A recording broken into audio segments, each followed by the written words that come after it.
Okay, it's movie time. This is my first in a new series called Quickie Reviews, where it'll be short and sweet reviews of my favorite movies, or what some people may find are movies that couldn't be made today, is one of them. Case in point, this one, which is Blazing Saddles from 1974, directed by Mel Brooks.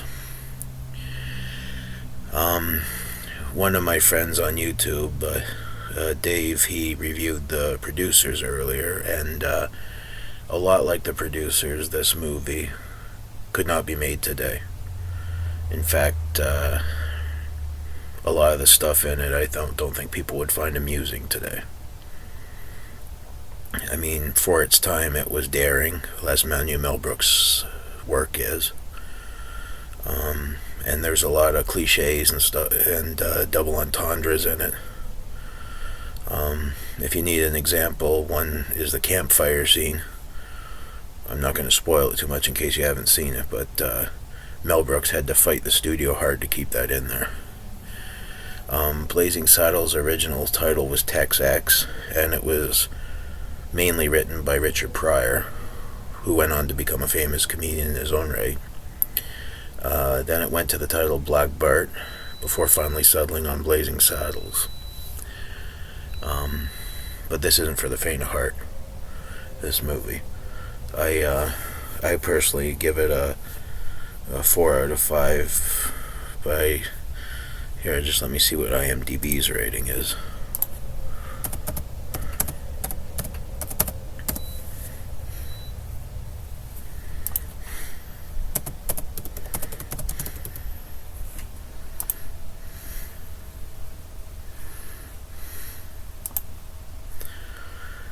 IMDB's is 7.7.